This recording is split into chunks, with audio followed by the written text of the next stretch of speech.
Hello, hello. Thank you for joining me, everyone. I hope you are doing well. Today I'm going to show you how I made this painting. Just want to start off by letting you know I did mix up a couple of special batches of paint for this because I needed them a lot thicker than normal. So my mix for the three main paints that I used in this, three different shades of purple, was 1 part glue, 2 parts Floetrol, 2 parts paint, and just enough water to make it fluid. Here's the colors I used. The jar over there was just some old paint that I still had laying around that I just wanted to use sort of almost like a float paint to help spread the design around on the canvas. It was important for me to have the paints that will be going inside of these little cookie cutter, clay cutter tools thick, because I'm going to be doing kind of a tree ring pour, and you need the paints to be nice and thick to hold their lines. But for the paint on the outside here, I just used one of my old mixed up paints that was a little bit thinner because its consistency wasn't as important, but I wanted it to help me make sure that I could cover the entire canvas for this painting.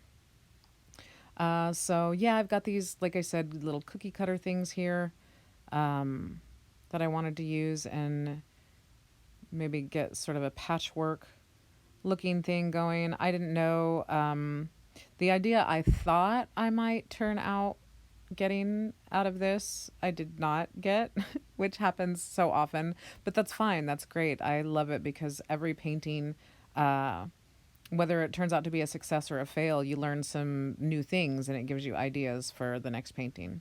So I just spread that paint around, as you could see, with the resin spreading tool to get kind of a thin coat on there.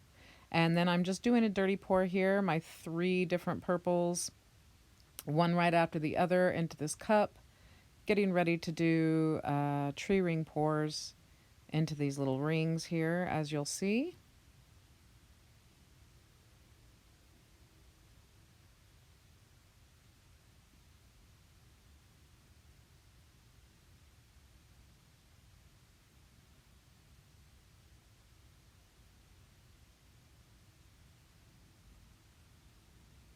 And I just filled each one of these up, obviously not all the way, just enough. And then I poured some of the extra that was left in the cup out there in the corner just to help fill that corner up. Took my the end of my paintbrush and just kind of swirled through these rings.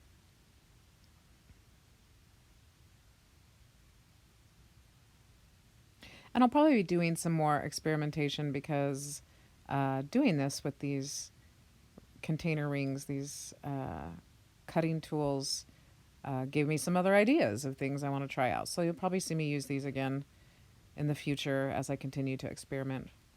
So I let these go and was going to spread this out, and realized that by the time I got it all off to one side of the painting, that I was going to be all stretched out and I was going to have a hard time getting it back over to the other side of the painting.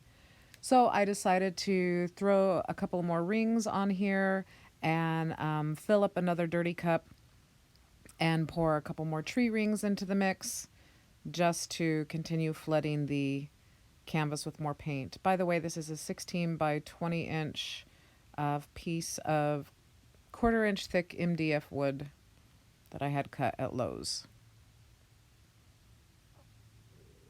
And some more ring pours. Swirl it around. And then release these. And now I can stretch it all out.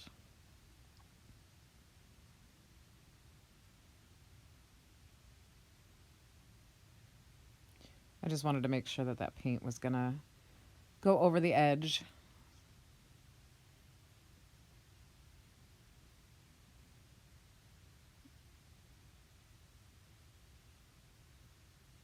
And I mean, the rest of this is obviously pretty self-explanatory. Anybody who does acrylic pouring is familiar with the tilt and stretch.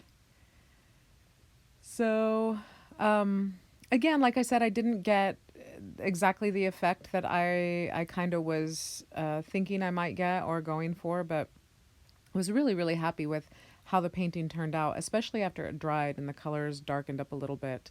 Sometimes we don't like that. Sometimes we lose a lot of the vibrance and stuff in the colors when they dry, but in this case, that very sort of pinkish looking purple there, as it deepened up, it gave me more of the purple look that I was going for. So here you can see close up while it's wet, all the cool effects that I got. Kind of a little patchwork feel to it with the different sets of rings. And then I'll show you here what it looked like once it dried, how the colors shifted a little bit. And there's the finished piece. I'm really happy with it. Even though it wasn't what I was going for, I think it has a really cool look, and it definitely gave me some ideas for some other stuff I want to do. So thanks again for joining, you guys. Hit that subscribe button, leave me a like and a comment, and I will be back soon.